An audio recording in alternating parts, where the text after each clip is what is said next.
Good morning, students. Welcome to the digital classroom with Holy Heart Schools. Today is the day third with our chapter, The Earth as a Planet.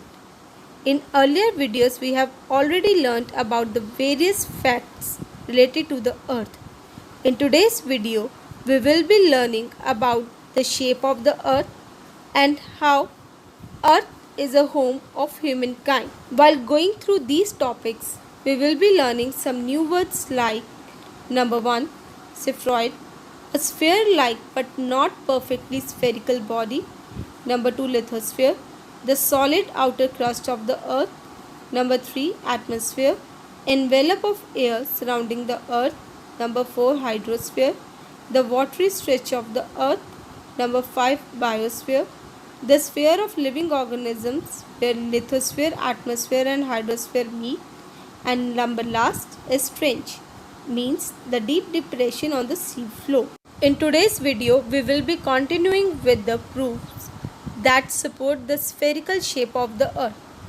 So let's start with another proof, that is the Bedford Canal experiment. The Bedford level experiment was conducted to prove that the earth is spherical in shape.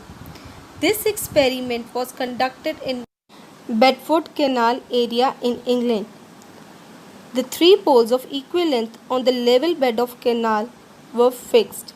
It was ensured that the three poles had the same height above the water in the canal. Then, the top parts of these poles were observed with the help of a telescope. There it was found that the middle pole was higher among the three. This experiment was repeated in several other directions and it proved that the earth is curved or spherical in shape. So now let's read the Bedford Canal experiment. The most convincing proof about the shape of the earth was given by Dr. Wallace, a Britisher who carried out the experiment in Bedford Canal area in England. He fixed three poles of equal length on the level bed of the Bedford Canal at a distance of 1 mile or 1.6 km apart from the other. It was ensured that three poles had the same height above the water in canal, as I have shown you in an image. Dr. Wallace observed the three parts of these poles with the help of a telescope. He found that the middle pole was higher by about 8 inches or 20 centimeters. This experiment was repeated in several other directions and at different places.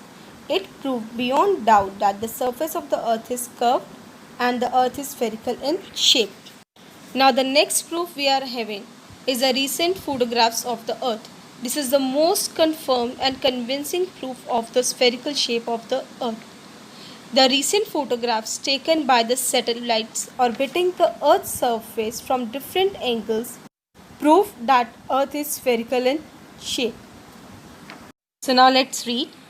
Nowadays the orbiting satellites. Orbiting satellites means the satellites that are put into the orbit or that are revolving around the planets have taken photographs from different situations.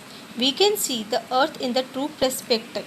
Perspective here means the art of representing the three-dimensional object on two-dimensional surface so as to give its right impression. In these photographs taken from the outer space, this is confirmed proof about the spherical shape of the earth. The actual measurement of the earth have revealed that earth is not perfect sphere. It has been found that the earth is slightly bulging at the equator and slightly flattened at the poles. This shape of the earth is called oblate spheroid.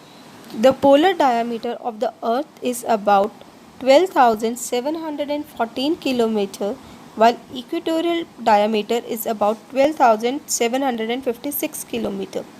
The difference between the polar and equatorial diameter is only about 42 km, which is due to the force caused by the earth's rotation.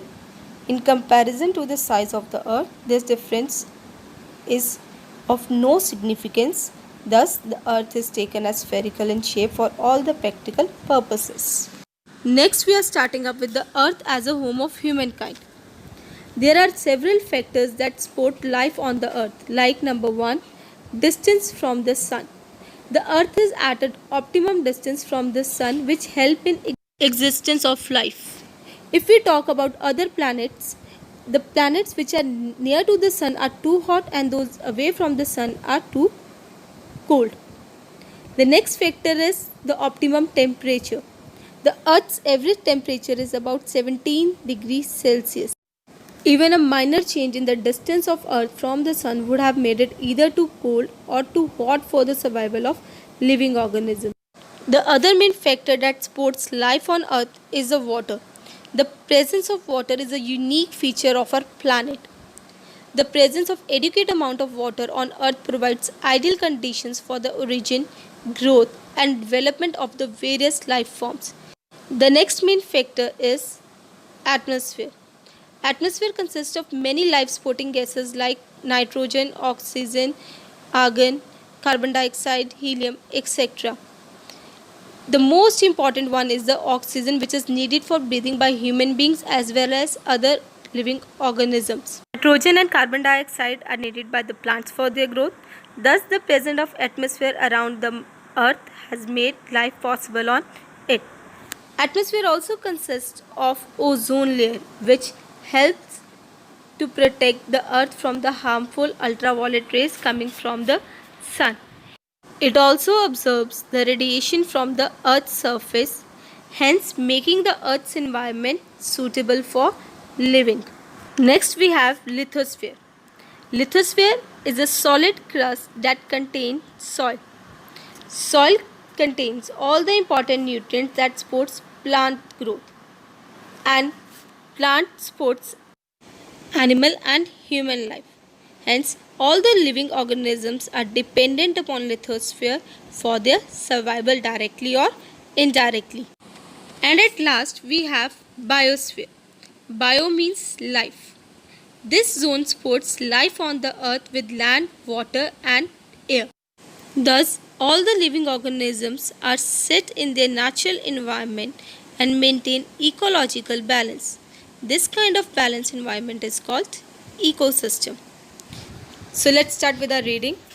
Earth is the only planet in the solar system which is known to have life, and this is due to the presence of land, water, and air on it. This I have already explained. These three domains of the earth are called lithosphere. Litho means land, the hydrosphere, hydro means water, and atmosphere means air respectively. The solar energy from the sun keeps the three domains together. The narrow zone of contact between the land, water, and air where all the forms of life exist is called biosphere. It includes all the three domains of the earth with all their biotic means living and abiotic means non-living components. Biosphere is the home of entire living organisms on our earth, including plants, animals, human, etc. The layer of the biosphere where all organisms live is about 15 km thick from the highest mountain peak, that is Mount Everest, to the deepest ocean trench. Trench is a deep depression on the seafloor, that is Mariana Trench. Compared to the total size of the earth, the extent of biosphere is very small. It is estimated that about 1.5 million different species of organisms are living in the biosphere. Most of these organisms exist only in the lower portion of the atmosphere. The biosphere provides all the nutrients and resources which the living organisms need to survive. Example: soil, water, air. Every organism in the biosphere is influenced by and in turn influences the biotic and abiotic components of the biosphere through the numerous modes of interaction.